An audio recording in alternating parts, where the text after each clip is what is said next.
So guys आज SJVN ने quarter four के रिजल्ट्स अनाउंस कर दिए। कंपनी पिछले कुछ क्वार्टर में वीक परफॉर्म कर रही है, स्पेशली अगर आप प्रॉफिट्स के अंदर देखोगे तो।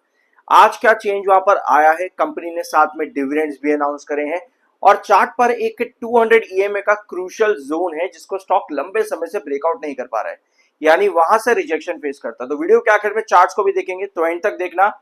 अच्छा लगे तो सब्सक्राइब जरूर करके जाना, ठीक है। मार्च 26 का कॉलम है ये है दिसंबर 25 एंड मार्च 25 का कॉलम। शुरुआत करेंगे रिवेन्यू फ्रॉम ऑपरेशन से, जो कि है 1496 करोड़ का। ये रहा रिवेन्यू फ्रॉम ऑपरेशन। दिसंबर में था 1081, यानी 415 करोड़ का इंक्रीज है क्वार्टर ऑन क्वार्टर बेसिस पर कंपनी के रिवेन्यू फ्रॉम ऑपरेशन पे। तो बढ़िया इंक्रीज कंपनी ने दिया है क्वार्टर ऑन क्वार्टर। और पिछले साल मार्च में मात्र 504 करोड़ के ही रिवेन्यू पर कंपनी खड़ी थी, सिर्फ 504 करोड़ का रिवेन्यू। यानी इस बार ईयर ऑन ईयर बेसिस पर कंपनी का ग्रोथ जो है वो काफी बढ़िया है। 197 लगभग 200% के आसपास का ग्रोथ कंपनी ने दिया है ईयर ऑन ईयर बेसिस पर, ठीक है। 197 एक्चुअल होगा, ऑलमोस्ट 200 आप यहां पर कह सकते हो। इतना बड़ा ग्रोथ कंपनी का है रिवेन्यू में। और दिसंबर में कंपनी का ग्रोथ था 61% का। तो ईयर ऑन ईयर बेसिस पर कंपनी का ग्रोथ 197% है, यानी कि क्वार्टर ऑन क्वार्टर बेसिस पर कंपनी ने ग्रोथ जो है, ग्रोथ परसेंटेज रिवेन्यू 3 गुना से ज्यादा कर लिया है। तो पहला सेगमेंट रिवेन्यू के अंदर कंपनी का बहुत बढ़िया हो जाता है। और अब आते हैं कंपनी के एक्सपेंसेस पर कि एक्सपेंसेस इस बार कंपनी ने कितने किए हैं। टोटल एक्सपेंसेस है 1603 करोड़ के। तो यार कंपनी ने ना अपने रेवेन्यू से ज्यादा, इनफैक्ट टोटल इनकम से भी ज्यादा के खर्चे किए हैं 1603 करोड़ के। तो इस बार भी कंपनी लग रहा है नुकसान में ही जाएगी। तो 705 करोड़ का एक्सपेंस कंपनी का दिसंबर में था। पिछले साल 697 करोड़ का एक्सपेंस कंपनी का था मार्च में। तो एक्सपेंसेस इस बार कंपनी के बहुत ज्यादा है, डबल से भी ज्यादा एक्सपेंस हो चुके हैं यहाँ per year on year and quarter on quarter basis पर भी। तो लॉस में आ रही है लग रहा है कंपनी इस बार, ठीक है। अब आते हैं प्रॉफिट बिफोर टैक्सेस पे, फिर हम प्रॉफिट आफ्टर टैक्सेस देखेंगे। ऑलराइट, सो ये रहा प्रॉफिट बिफोर टैक्स और फिर आएंगे प्रॉफिट आफ्टर टैक्सेस पे। सो कंपनी का प्रॉफिट बिफोर टैक्स नुकसान में 124 करोड़ का लॉस है, 124 करोड़ का लॉस है। पिछले साल 132 करोड़ का लॉस था, डिस्पाइट इसके कि पिछले साल एक्सपेंसेस इतने नहीं थे। इस बार इतने ज्यादा एक्सपेंसेस होने के बावजूद भी कहीं ना कहीं अदर ऑपरेशनल इनकम कंपनी को यहाँ पर मिली है, जिसकी वजह से लॉस जो है वो काफी कम हो गया ईयर ऑन ईयर बेसिस पर डिस्पाइट हाई एक्सपेंसेस। तो पिछले साल 132 करोड़ का जो कंपनी के प्रॉफिट बिफोर टैक्सेस थे लॉस था, और इस बार 124 करोड़ का लॉस है। दिसंबर में 288 करोड़ का प्रॉफिट कंपनी का था। तो quarter on quarter basis company of course बड़े लॉस में है। ईयर ऑन ईयर बेसिस पर कंपनी का जो लॉस है वो थोड़ा सा कम हुआ है, लगभग 8 करोड़ लॉस कंपनी का कम हुआ है ईयर ऑन ईयर बेसिस पे। अब आते हैं प्रॉफिट फॉर दी पीरियड, यानी कि आफ्टर टैक्सेस के बाद में कंपनी का प्रॉफिट लॉस आता है 117 करोड़ पे, और पिछले साल पे 127 करोड़, यानी 10 करोड़ नुकसान कंपनी का ईयर ऑन ईयर बेसिस पर कम हुआ है। दिसंबर में 224 करोड़ का प्रॉफिट था कंपनी का। सो पहला सेगमेंट बहुत बढ़िया है, लेकिन दूसरे ही सेगमेंट में यानी प्रॉफिट्स के अंदर कंपनी 51% का ग्रोथ दे रही थी दिसंबर में। उसके पहले देखो कंपनी का परफॉर्मेंस काफी वीक चला है, ठीक है। इसके पहले 2 साल से लगभग कंपनी का परफॉर्मेंस काफी वीक आया था, और दिसंबर क्वार्टर ही कंपनी काफी बढ़िया दी थी प्रॉफिट ग्रोथ परसेंटेज में। लेकिन इस बार कंपनी का प्रॉफिट ग्रोथ परसेंटेज पॉजिटिव में है, थोड़ा सा छोटा सा पॉजिटिव है, 2% 3% के आसपास का होगा।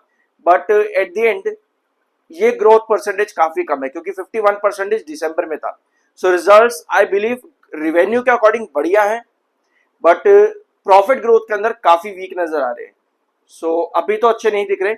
एक बार कंपनी का ना रिवेन्यू और प्रॉफिट देखते हैं फाइनेंशियल ईयर पे कंपनी ने क्या दिया है।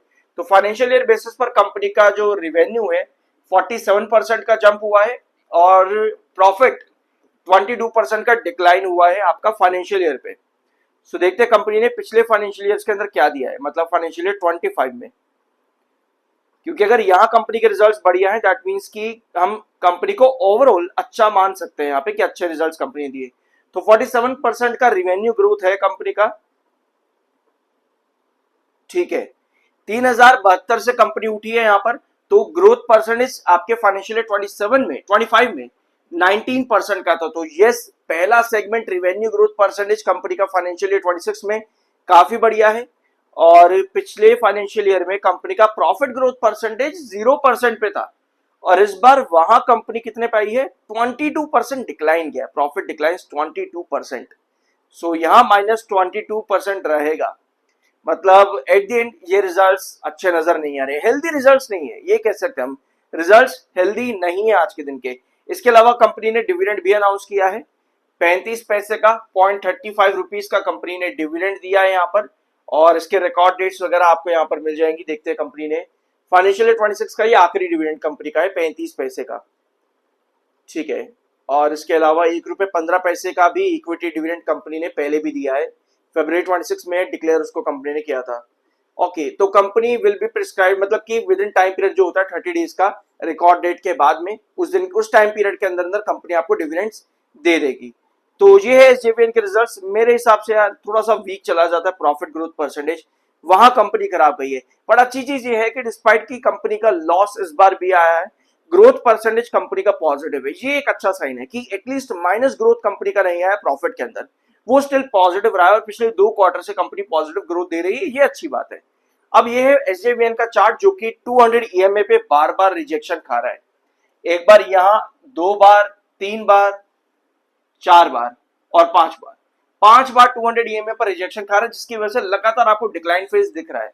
आपने अगर मेरे चैनल पर अडानी टोटल गैस का वीडियो देखा, तो अडानी टोटल गैस भी सिमिलर पैटर्न क्रिएट कर रहा था, लेकिन अप्रैल के महीने में और मई के फर्स्ट वीक के अंदर अडानी टोटल गैस ने 200 ईएमए के ऊपर सस्टेनेबिलिटी बना रखी है।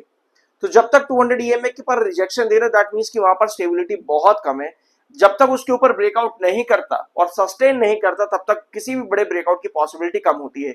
तो एसजेवीएन के अंदर भी यही चीज है कि 200 ईएमए रिसेंटली रिजेक्ट किया है, 7 ईएमए भी 21 ईएमए के नीचे है, तो ये कुछ अच्छे साइन नहीं है टेक्निकल पॉइंट ऑफ व्यू पे। ओवरऑल स्टॉक अभी लोअर रेंज पर अगर हम देखेंगे तो एक रेंज के अंदर काम कर रहा है, जहां पे 69 रुपीज के आसपास आपका इंपॉर्टेंट बेस है, और रिजेक्शन लगभग आपका बनता है मिड रिजेक्शन 78 के पास में, और क्रूशियल रिजेक्शन आपका 82 पे है। तो ये 3 लेवल्स काफी ज्यादा इंपॉर्टेंट रहेंगे एसजेवीएन के लिए। रिजल्ट्स कंपनी ने फिर से अच्छा परफॉर्म नहीं किया है। पहले कंपनी के काफी इश्यूज रहते थे अपने पावर प्लांट्स को लेकर के, हाई मॉनसून की वजह से, हेवी रेनफॉल्स की वजह से बहुत सारा डिसरप्शन देखने को मिलता था एसजेवीएन में भी और एनएचपीसी में भी। तो एक्सपेंसेस इस बार कंपनी के फिर से ज्यादा है, तो शायद हो सकता है वहां कंपनी के एक्सपेंसेस वापस से लगे हों।